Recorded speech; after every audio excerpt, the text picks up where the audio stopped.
The Forum on the Family is one of the premier conferences held every year and hosted by Family First, with international and national speakers. And this year, it's a significant one. It's our 20th anniversary. Yes, despite attempts to deregister, muzzle and cancel us, we're still here, 20 years strong. The Forum on the Family brings together a national network of family-focused organisations, scholars, lobby groups, church leaders and community groups who are part of a growing movement to strengthen families, protect marriage, protect life and defend religious freedom. This year's conference will be held in Auckland City at the Victory Convention Centre on Friday evening the 11th of September and all day Saturday the 12th of September. As per last year, we're starting the conference with 3 important sessions and a time of networking on the Friday evening, and then a full program all day Saturday. And at this year's conference, once again, we have an amazing lineup of speakers from the US, Australia and New Zealand. I want to invite you to this year's Forum on the Family. It's a special one as we celebrate 20 years strong. It starts Friday night, 11th of September, 6 p.m. to 9:30 p.m, and then all day Saturday, 12th of September, 8:45 a.m. through to 5 p.m. Oh, and being a weekend, there will be no peak hour traffic to battle. It's the highlight of the year, and you won't want to miss it. Arrange to be there. Book your flights today. Gather your friends. If you're concerned for our culture, our country and our families, you may be saying, what can I do? Step 1, attend the Forum on the Family. Have your spine stiffened by some fabulous speakers who will encourage, equip and inspire you. Now, the last couple of years have been sellouts, so don't delay. Go to our website, forumonthefamily.nz, for all the information you need. Register today. Don't miss this important family conference. Go to forumonthefamily.nz. Register today.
Good morning everyone, welcome to Solid Ground this lovely Tuesday morning. Well, lovely at least here in Auckland, slightly cloudy, slightly cold, which is why I've still got my hoodie on. I was slightly optimistic on what I thought I could get away with wearing today, so excuse not only the casualness but what looks like a sponsorship by Adidas. But lovely to have you all along this morning here on Solid Ground. As the regulars will know, this is a live show. I'm coming to you live from Auckland in New Zealand, and I'm talking the issues, the news of the day, particularly in New Zealand, but also around the world. What's been happening in the last 48 hours that have caught my eye, and obviously to bring that news to you, if it is news, and a little bit of commentary as well. As I say, it's a live show, so if you're on Family First YouTube channel, or Family First Facebook page, your comments will come live to me here in the studio. If you're on my Facebook page or Instagram, Substack, TikTok, X, welcome. It is lovely to have you along. Please comment. I will get to see those later. But due to the constraints of modern technology, I can't bring those live into the studio. So as I say, if you want to comment, like lots of people already are, I can see here, jump onto Family First YouTube or Facebook page, and we'll be able to say, as I always tend to do, good morning. I can't to everyone because, as the regulars also know, I will be here all morning. But to Jackie, good morning. We've got Lynette, good morning. Samuel, lovely to have you along. Hello, Mike, good to have you here as well. Rosie, it always seems chilly in Taupo when you're commenting. Now, I have to say it is winter, of course. Good morning to Philippa, and thank you. I love doing this show. I've actually missed it between travel, and then I haven't been 100% the last week or so. Much better now, but it's nice to be back. And good morning, Bernice, lovely to have you along. Food Dogs Trucking, good to see you here. Talimu, look, lovely to have you here as well, and lovely to meet you on the weekend. That was really cool, and I remember Ohaupo well, although I may have said to you, I was out, people are wondering, I was down in south of Hamilton to give a talk, which I did on Saturday, but as Talimu knew, I went driving right past the venue, so lucky to have got there. Sorry, this is very small font, but good morning. Is it Mer912? Muddy Waters, good morning from Invercargill. Darren, good morning. Good to have you along. Oh, we got Nigel there and Tiawa Mutu. Pamela, good morning. Rob, look, lovely to have you all along. Look, as always, there is absolutely no shortage of things to discuss. I've obviously already mentioned that we've got the forum on the family at the start. If you've tuned in, look, it's just about, actually it is a month away now. It's a month away. Look, tickets are selling fast, but there still are some seats. We even have a bigger venue, which is making things even more exciting. So look, come along, and if you're a student, know that there's a special rate. And for $99, we'll feed and water you as well. So look, come along to the forum. It is going to be amazing. We've got some fantastic people. In fact, I'm going to play this video because Sal Grover is just amazing, but she's one of our speakers. Hi, I'm Sal Grover, and I'm really looking forward to coming to speak at a forum on the family in September in Auckland. I am going to be speaking about creating a woman-only app at the one time in human history when everyone is pretending they don't know what a woman is. I'm also going to get into the nitty-gritty details of Giggle v Tickle, which was the first gender identity versus sex discrimination case in the world, and explain why federal court judges are saying that sex is changeable. I'm really looking forward to seeing you all. Sal is going to be amazing. If you've not heard her speak, she's fantastic. She also has this incredible personality. Rachel and I have got to know her relatively well, and so look, come along to that. If only for Sal, and good morning to Theodosian's Walls. Lovely to have you along. A lovely allusion there. Look, I thought I'd start with what I thought was something funny. I have no doubt Bob has already shared this, but this was the Green Party, New Zealand's Green Party, in Parliament last week. It's, I don't even know how you describe Tamitha Paul apart from unhinged, but this was her speech to Parliament last week. Shoplifting is the most common charge for women. It's not violence, it is crimes of dishonesty and crimes of poverty. And I can guarantee you that not one woman shoplifts because it's fun and because they get a thrill from it. It is because they are desperate. I can't think of one. Not one comes to mind. Not certainly a woman who may have been in the Green Party or an MP. I can't think of one woman who shoplifts for fun or just for the sake of it. What else needs to be said? The Green Party really are incredibly deluded. It's what it all comes down to, I'd have to say, and this is the former politician and me speaking as anything, what that Green MP is doing is trying to create cheap, short, substanceless social media. In fact, it sums up her social media if you see or follow any of her stuff. It has absolutely no substance. Remember, this is the same Green Party that wanted to defund the police, that basically wants to tax you more, and now giving speeches in Parliament saying nobody Nobody shoplifts for fun, particularly women. No woman would ever shoplift for fun. It's only ever, says Tamitha Paul, for desperation. Talk about completely blind when you think about, poor old Golriz Garaman, the Green MP, who was shoplifting multiple times for fun. So anyway, I just thought that was quite funny in a sad sort of way, really. It's just, yeah. Anyway, quite nutty. And good morning, Adrian. Lovely to have you along. Hey, look, a couple of other, because there's always lots of news. This is coming from Invercargill. I just thought this was beyond ridiculous that it was even needing to be reported. Supposedly, a married same-sex sexual offenders were separated after sharing a prison cell. I have to say I do despair. I'm a former Shadow Minister of Corrections. I have to despair at times that this situation even happens. So we have sexual offenders, male sexual offenders, firstly allowed to share a cell together. Secondly, supposedly married, as we believe in this modern world, sharing a cell together. Prisons are meant to be difficult places. Prisons are meant to, of course, punish. They're also meant to rehabilitate.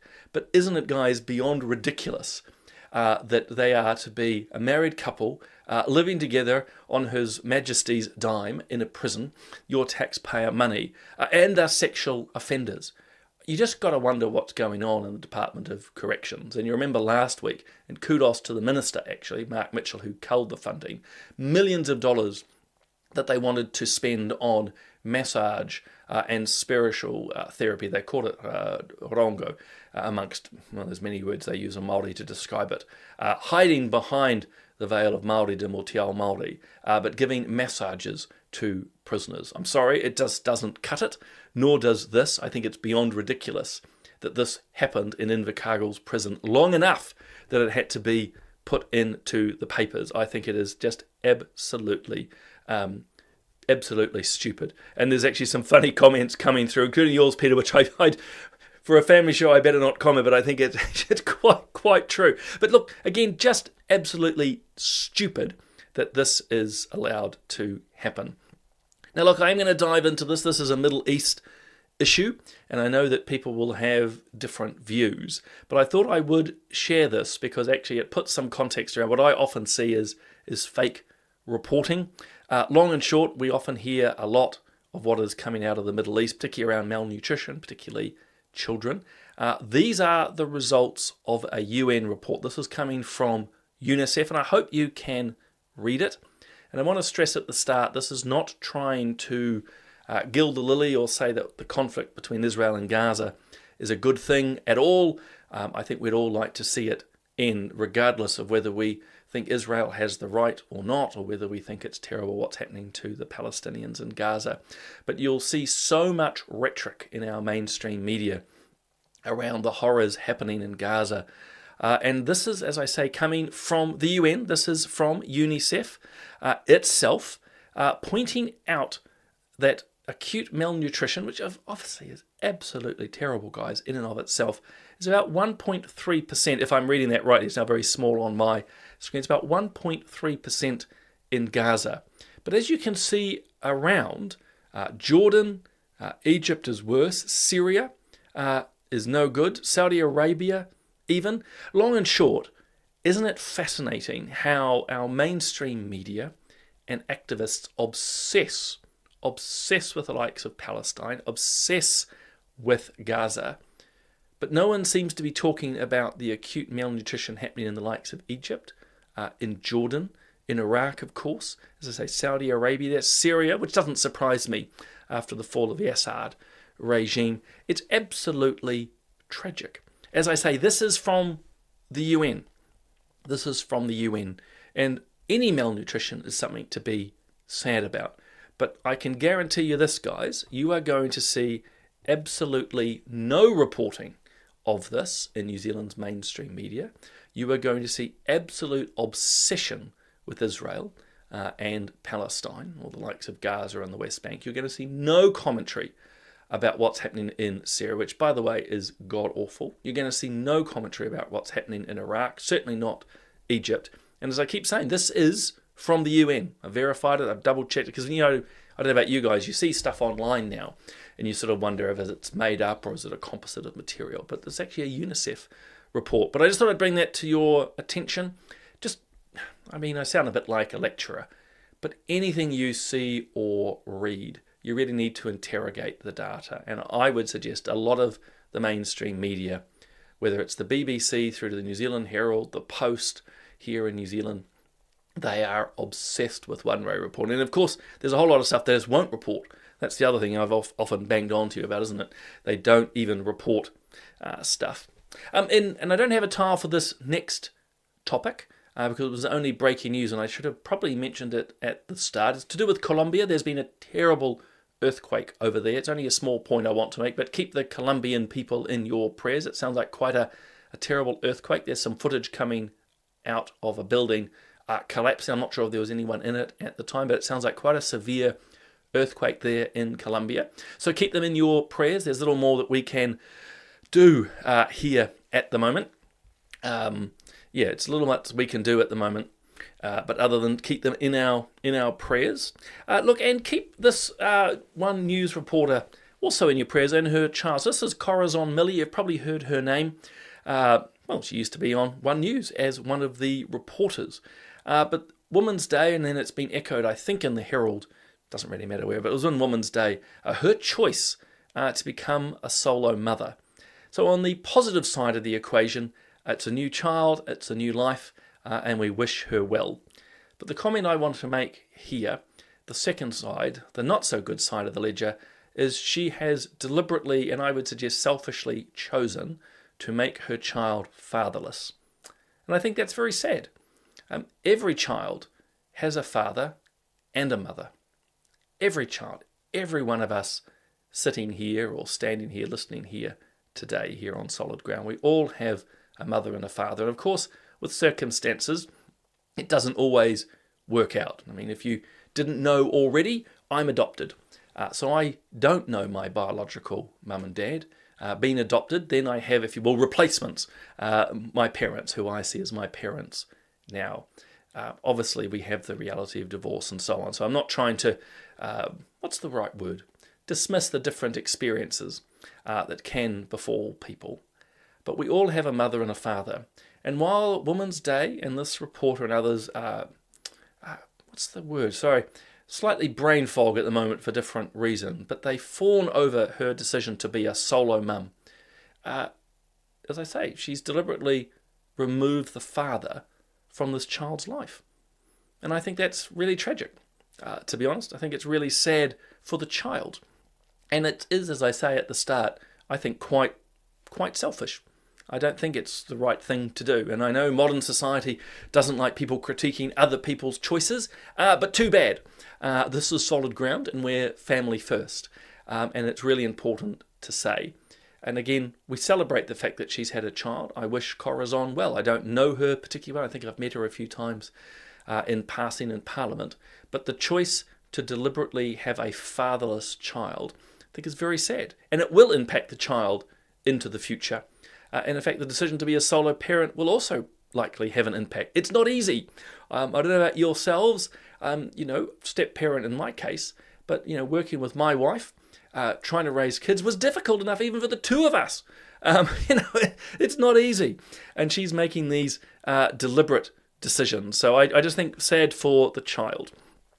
In other news, bouncing through the topics, I don't know if you saw this. I know Bob has talked to it. He often gets the jump on me with the Monday show. This is a news article from yesterday, or maybe it was over the weekend. Surprise, surprise, that faith schools are facing a growing demand. And in many schools, like Bethlehem College in Tauranga, a lot of the Catholic schools I know, are at their limit and beyond. I don't think this is going to be a surprise to any of us. I was struck, particularly that they use Bethlehem College here. You might recall over the last year or so, one reporter in particular, whose name I forget, or rather is forgettable, has waged a one-woman campaign against Bethlehem College for being Christian. So I was actually quite pleased to see the Herald run and be actually quite positive in this case about the Bethlehem College. I think they need like another 1,000 people want to come to their school. And the reasons, I think, are pretty straightforward. A lot of parents do want a faith component for their children, or at least the values. And I think that's an important distinction. Some will definitely want a Christian education, or their kids to be brought up Christian. But I think there's also a lot of families that just look towards the Christian or the Judeo-Christian framework and go, actually, I do want that for my kids. The value system, the appreciation for other human beings, good ethics, and so on. They want that inculcated into their kids. They also see academic achievement is relatively good out of these schools. Not always, and not for every child, but it's good. And so that's really important. That's really, really important. The other, I think, is a reaction, and this is a very general comment, but state schools are going off the reservation, whether it's the change in curriculum, and that's a political decision between obviously different governments, but also an obsessive focus at times around RSE, so relationship and sexuality. We know a lot of schools have the likes of Inside Out, indoctrinating children. We have teachers, not all by any means, it's probably only a small number, but indoctrinating children, whether into gender ideology or into critical race theory. I think a lot of parents are over it. They want their kids out. They want them in the faith schools. They want them in homeschooling or classical education. So it's no surprise. And I can see Peter here saying, I was talking to someone over the weekend, homeschool for the win. Absolutely. I might have said it here before, but if Rachel and I were working the kids again, God, that sounds like we're putting them into a poorhouse. But if we had kids again, we'd put them into homeschool. We would not allow them into the state system at all. And by the way, I would still keep an eye on faith schools and what they're teaching. I'm not talking about Bethlehem College here. But, you know, we need to keep an eye on what they are teaching in any and all schools. But again, it doesn't surprise me that actually there's a demand for it. No surprise at all. So I think it's a good thing. Just as a side note too, a little bit, just a report, because I mentioned last week on Thursday morning that I'd been in Wellington. This is part of the Free Speech Union. They've finished now, but they had run a series of 10 talks around New Zealand, what they called good faith yarns. And I mention this not because I was strictly part of it, though I suppose that's a small indulgence from my side. But the good faith yarns from the Free Speech Union was a reminder to everyone that we can actually sit down and talk about difficult topics in a way that's respectful. So I was in the Parliament talking with Todd Stevenson, MP. He's an ACT MP, and he's the one pushing for an expansion of euthanasia in New Zealand. And I just have to say, it was a good faith yarn. There's Todd in the middle, and then Annie O'Brien, and on the far right, to me at least, I don't know how it mirrors on your screen, that's Ghislaine Heather, she's the CEO. We debated euthanasia, whether it's a good thing or a bad thing, where should the limits be?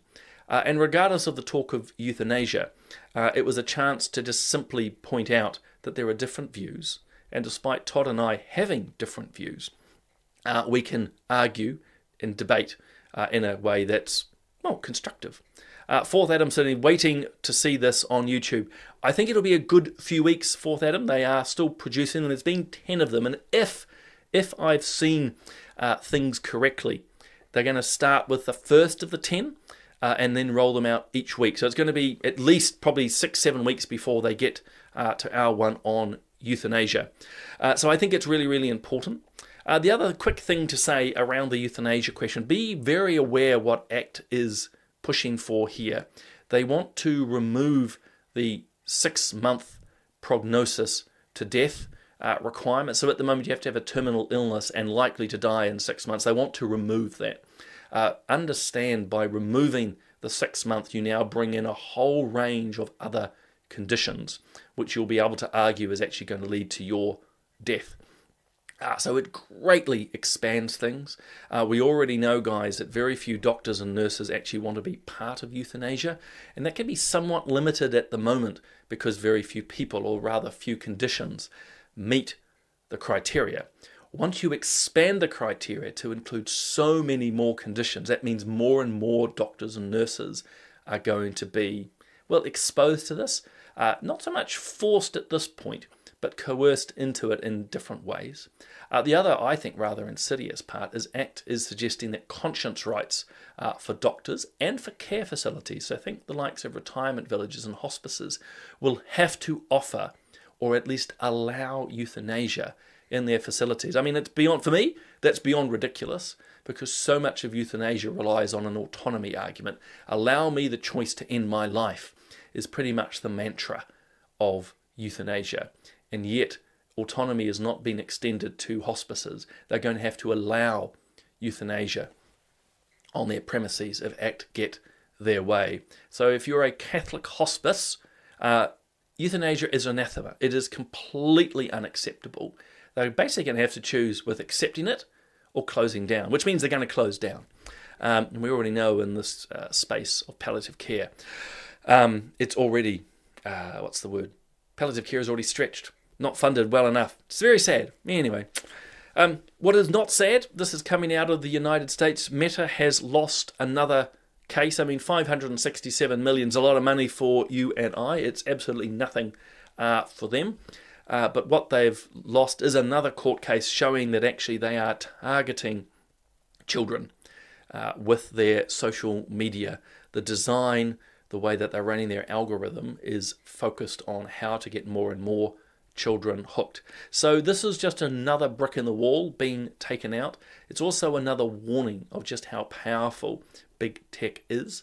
And look, I know there's lots of debate around the under 16-year-olds and how we should or should not approach the issue. I'm very conscious of the digital ID debate, very conscious of issues around age verification. Don't get me wrong. But I think the idea that we as parents can alone police, guard against massive corporations like Meta, let alone Google and the people running Snapchat and TikTok, that we as parents alone can just somehow manage it, personally, I think is fanciful. As I say, these guys, incredibly powerful in what they can achieve. And the more we can actually, as I say, take the bricks down from the wall that they've surrounded and protected themselves, the better. So I think a very good court case there. Something which actually Penny from Let Kids Be Kids has been drawing people's attention to. So I'm switching to New Zealand education now, and it sort of links back a little bit to the faith schools and what I was saying about being aware of what's being taught in schools. The law in New Zealand has recently changed around relationship and sexual education. There's been some improvement, but one of the changes, particularly as parents or if you're a caregiver or a grandparent to be aware of, is the wording of legislation has moved from having to give parental consent to sex ed, effectively, to being informed. So up to recently, schools, I think, every year had to seek your consent as a parent around what they're teaching in RSE or relationship and sexuality education. That's no longer the case. It's now they just need to inform you. Now, there's some debate of just how dramatic this is. Personally, I don't think it is all that dramatic, but with one very, very important caveat. As a parent, because schools now only need to inform you, you need to be informed. You need to look out for the information from the school, or you need to go and talk to your kid's teacher or the principal of the school and ask them quite explicitly about what they are delivering in the curriculum to your kids. Because it's not necessarily going to come to you automatically. I think that's really, really important. I do have some sympathy for the schools of why they don't want parental consent, and I don't think it's because they're necessarily trying to hide things, but it's quite the process every year to be going out to parents to get their consent to consult, become quite the piece of work. Now, obviously, now this tips the balance more in favour of the school. There will be some schools that will be trying to push the envelope out around this. In the curriculum, particularly around RSE. So I really want to stress you need to understand what they are teaching your kids. So you need to be in communication, says me, you need to be in communication with your school, your kids' teachers, principal, understand what they are and are not trying to teach. I think that is absolutely really, really critical. Hey, and one last piece of legislation. I just want to put this on your radar. This is a members' bill. It's in the name of Andrew Bailey. He's a National MP. This is his last term in Parliament. And his members' bill, it's there at the top, it's called the Crimes, Offence of Failing to Report Child Harm Amendment Bill. What it says is actually if you are a parent or a family member who does not report child harm, that's a criminal offence. So that's a good thing. I'm just going to put the whole thing up here. I'm going to disappear from the screen. You may be able to read it. I think that's really important. As I said, the law is going to require anyone who knows or ought to know that abuse against a child has taken place needs to report this to police. That's great. I think it's really, really important. We've had terrible instances of child abuse. I'm thinking of the likes of the Kahui twins. There's others as well, of course, where the families have gone silent. They've circled the wagons. They know darn well who in their families have killed those little children, but they've gone silent. So I think Andrew's bill is really positive into that space. So it's a failure to disclose. I'm just going to leave it there for a moment so you can read it. But I do want to just signal one little red flag. And actually, I'm pleased Muddy Waters, actually I won't put it on the screen because otherwise it'll block the text, but Muddy Waters talks about Baby Roo as well. That's more recent than the Kahui twins. Sadly, there's a whole list. It's a major problem and we're not addressing it. But good bill, want to draw your attention that it's out there. But I do just want to signal one little red flag is around the smacking legislation that we have here in New Zealand. And you'll know Family First has not been happy with where the anti-smacking legislation went in New Zealand. We went too far. Let's be really clear. Beating children, wrong.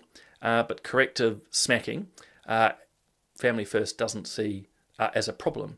But this is where the red flag comes in, guys, is actually that could be captured here by this members' bill, that a parent who doesn't report the other parent who may have smacked a child, and again, we're not talking abuse here, we're talking a corrective smack, could fall foul of this law. So mum's losing it, she's a bit stressed, the kid's going nuts in the supermarket, gives the kid a smack, other people see, the dad doesn't report it, boom, they're caught by this piece of law.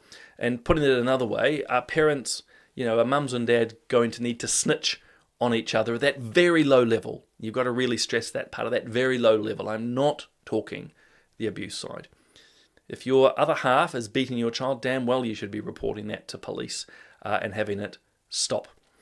But we're talking about smacking here and the way that we generally understand it. I just think, unfortunately, at this point, it could be captured. It could be captured by this piece of legislation. I just don't think that's a good thing. But that's why we have select committees and debates and so on.